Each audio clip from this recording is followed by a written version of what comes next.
Mes chers élèves de la troisième année APEC BIOF, à vous la leçon suivante. Exemple de quelques matériaux utilisés dans notre vie quotidienne. Objectif d'apprentissage. À la fin de cette leçon, tu dois être capable de distinguer les objets des matériaux qui les constituent. Classer les matériaux comme les métaux, le verre, les plastiques selon leurs propriétés. Connaître quelques propriétés de certains matériaux. Prendre conscience de l'importance du choix de matériaux dans l'emballage. Situation problématique de départ. On utilise de nombreux objets dans nos foyers, comme les bouteilles, comme on a les chaises, on a fourchette, couteau, torchon, ce verre, papier hygiénique, comme dans les emballages aussi, comme des boîtes en carton ou des assiettes en plastique ou comme des bouteilles ou des bidons, et aussi dans les labos comme bichère, éprouvette graduée, burette, seringue, émaillère, Bic Benson, microscope.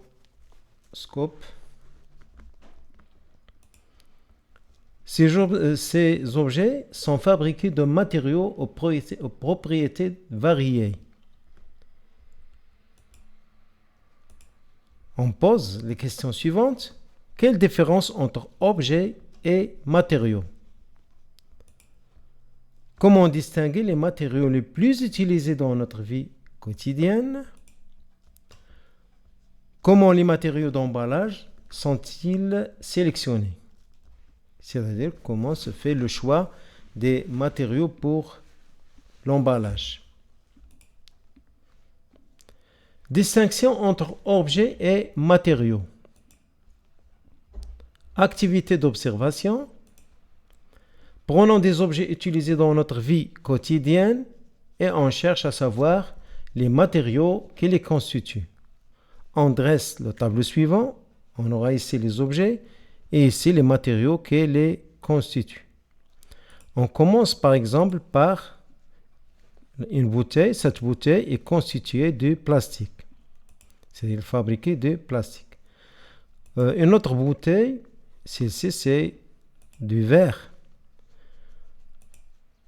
Et celle-là, c'est du cuivre.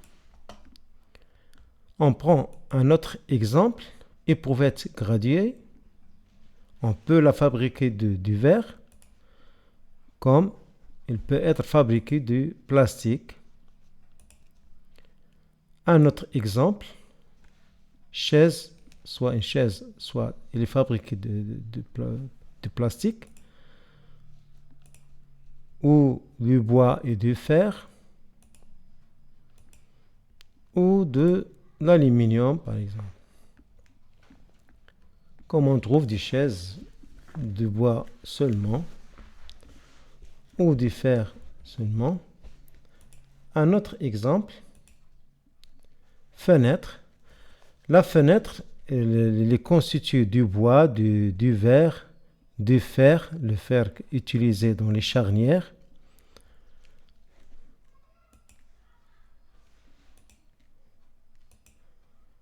On va prendre un autre modèle de fenêtre.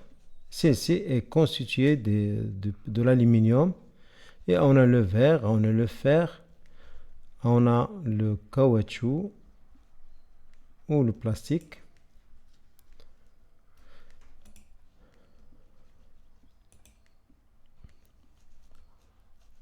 Donc les objets utilisés, les plus utilisés, on trouve des matériaux les plus utilisés aussi, on a le plastique, on a le verre, on a le fer, l'aluminium, le cuivre.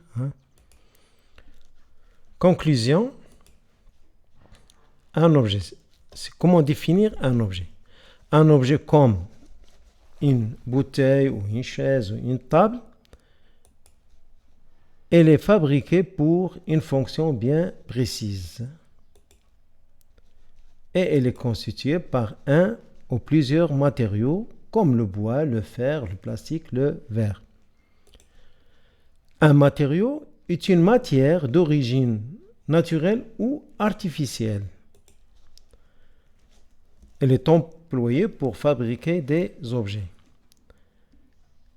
Les matières d'origine naturelle comme le coton, la soie, la laine. Et pour l'artificiel, c'est comme le plastique par exemple.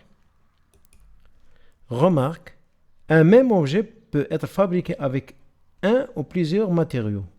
On a ici, c'est le même objet qui est la chaise, qui a comme fonction pour s'asseoir sur elle, mais elle est ici fabriquée par un matériau qui est l'aluminium, et c'est par plusieurs matériaux. Un même matériau permet de fabriquer différents objets. Et si on va prendre le même matériau qui est le plastique, on peut fabriquer soit une chaise, soit du bidon, soit un seau. Classification des matériaux. Les matériaux utilisés dans notre vie quotidienne peuvent être classés en 3 grandes familles, qui sont bien sûr les métaux, les plastiques et les verres. Les métaux, on a comme exemple le fer, le zinc, l'aluminium, le cuivre, l'argent, l'or. Les matériaux plastiques, il existe plusieurs types de plastique aussi. Les verres sont composés principalement de silice, qui ressemblent aux petits cristaux qui se trouvent dans le sable. Remarque, le plastique, le bois, le papier, le carton, le cuir, la soie, la laine, le coton, l'ivoire sont tous des matériaux qui sont d'origine organique. Et c'est pour l'ivoire. L'ivoire est une matière résistante qui constitue les défenses de certains animaux comme éléphants, rhinocéros, morses. Donc les cornes, ils ont des cornes qui sont en ivoire. Donc, elles appartiennent à la famille des matériaux organiques. Le verre, le plâtre, le ciment, le porcelaine elles appartiennent à la famille des matériaux céramiques. Quelques propriétés des matériaux. Un matériau possède plusieurs caractéristiques qui sont prises en compte lors de la fabrication d'un objet et de son utilisation. Donc, on peut tenir compte soit les caractéristiques des matériaux utilisés pour faire l'emballage ou la fabrication, ainsi l'utilisation. Le tableau suivant résume quelques propriétés de certains matériaux. Les matériaux, ici, on a le métal, on a métal, plastique et verre. Et certaines propriétés comme la conduction électrique ou conduction de chaleur, c'est thermique, la réaction chimique avec les matières, et la résistance au choc, la perméabilité ou le recyclage. Pour les métaux, d'une façon générale, ce sont de bons conducteurs électriques. Le plastique, c'est un mauvais, il est isolant. La même chose pour le verre. Le métal, c'est un bon conducteur aussi de chaleur. Le plastique, c'est un isolant. Et le verre, c'est un mauvais conducteur. C'est pour cela qu'il se casse lorsqu'on le chauffe. Réaction avec la matière. Les métaux, la plupart des métaux, ils réagissent avec la matière. Le plastique, non. Le verre, non. C'est-à-dire sans réaction sur les matériaux qui sont posés sur les récipients fabriqués soit du plastique ou du verre. Les métaux résistent au choc, sont résistants. Le plastique, certain, et pour le verre, il est cassable, donc il ne résiste pas au choc. La perméabilité, c'est-à-dire est-ce qu'il laisse passer l'air, les gaz et les liquides. Donc ici on a non, il est imperméable. La même chose pour le plastique et la même chose pour le verre. Est-ce qu'il est recyclable? Est-ce qu'on peut le réutiliser une autre fois pour fabriquer d'autres objets? Oui, les trois sont recyclables.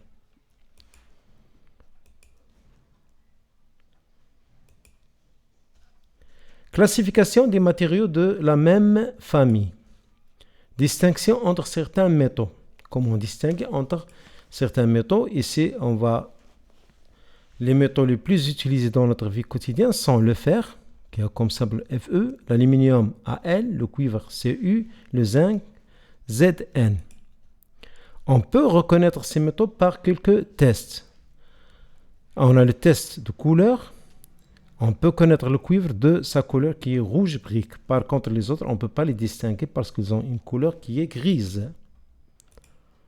Voilà le cuivre, il a cette couleur, et les autres, ils ont une couleur grise.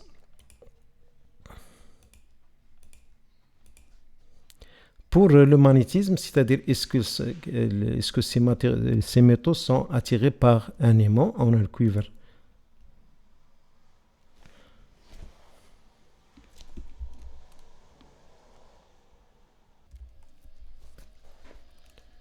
Ici, on a le fer est attiré par l'aimant. Par contre, le cuivre et le zinc et l'aluminium, l'aimant est sans effet sur ces métaux. Pour la masse volumique du cuivre, on a la masse volumique du cuivre, c'est 8,9 grammes par centimètre cube. C'est-à-dire, chaque centimètre cube, elle pèse 8,9 grammes. Le fer, c'est 7,8 grammes pour chaque centimètre cube. Donc, on peut distinguer le cuivre de sa couleur. Le fer, il est attiré par l'aimant. Il reste le zinc et l'aluminium. Ici, on va essayer de les comparer. On va prendre une balance et on va prendre le même volume de zinc que de l'aluminium. Et on va essayer, comme si on a 1 cm3 de zinc et 1 cm3 d'aluminium. Et on trouve que le zinc est plus lourd que l'aluminium. Parce que le zinc a une masse volumique qui est 7,1 grammes pour 1 cm3. Et l'aluminium, c'est 2,7 grammes par centimètre cube. Et le plus lourd de ces trois, on a le cuivre. Le deuxième, c'est le fer. Le troisième, c'est le zinc. Et le dernier, c'est l'aluminium. C'est le plus léger. La température de fusion. La fusion, c'est la transformation. Lorsque le cuivre il passe de l'état solide à l'état liquide. Et donc, on doit le chauffer jusqu'à la température qui est 1083 degrés Celsius. Le fer se fusionne à une température qui est 1535 degrés par Celsius. Pardon. Le zinc, c'est à 420 degrés Celsius. L'aluminium à 660 degrés Celsius. Distinction entre les matériaux plastiques.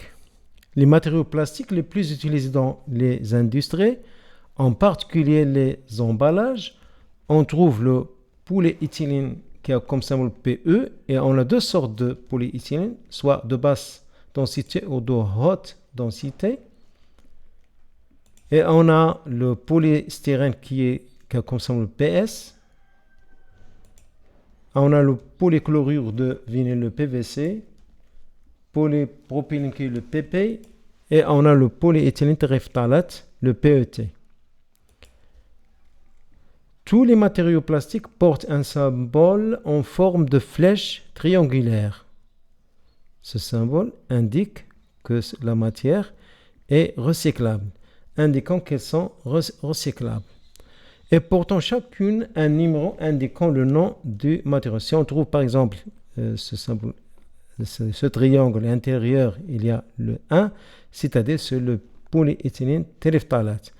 Le polyéthylène à haute densité numéro 2, le numéro 3 c'est le polychlorure de vinyle, et pour le numéro 4 c'est le polyéthylène à basse densité, et le polypropylène c'est le 5, et le 6 c'est le polystyrène. Remarque, les avantages du recyclage, on a moins de déchets dans la nature et l'économie d'énergie de la matière et de matières premières. L'importance du choix de matériaux dans l'emballage. Le choix des matériaux d'emballage tient compte de ses propriétés et dépend de la nature des produits à emballer. Ce choix se fait aussi selon des critères qui sont sanitaires, qui ne sera pas cause d'une maladie ou d'autres, esthétique, c'est-à-dire il encourage les clients d'acheter le produit, de consommer le produit, et d'autres techniques pour faciliter le conditionnement, comme le transport, par exemple. Exemple, le plastique est utilisé dans les emballages alimentaires car il est léger, résistant au choc, un bon isolant électrique, recyclable, non réactif, ne réagit pas avec d'autres produits, imperméable, ne laisse pas passer ni les liquides ni les gaz, transparent, laisse voir les objets qui se trouvent à l'intérieur des objets fabriqués de plastique. Propriétés physiques de quelques types de plastique. Le tableau ci-dessous montre quelques propriétés physiques des types de plastique les plus utilisables dans notre vie quotidienne. On a le PE, le polyéthylène, et on a le polystyrène et le polychlorure de vinyle. Certaines propriétés comme la flottabilité dans l'eau, c'est-à-dire est-ce que ces types de plastique flottent sur l'eau, est-ce qu'ils sont solubles dans l'acétone, est-ce qu'ils changent la couleur de la flamme. Pour le PE, il flotte sur l'eau douce et l'eau salée. Pour le polystyrène, elle flotte sur l'eau salée. Le PVC ne flotte pas, il coule dans l'eau douce et l'eau salée. La solubilité dans l'acétone. On a le seul qui est soluble dans cette matière qui est l'acétone. C'est un produit qui est liquide. Donc on a le PS, il est soluble dans l'acétone. Les autres, non. La couleur de la flamme. Le PE et le PS ne changent pas la couleur d'une flamme. Par contre, le PVC, elle change la couleur. Elle est bleue lorsqu'on fait brûler le PVC. La couleur change en vert. C'est-à-dire la flamme devient verte.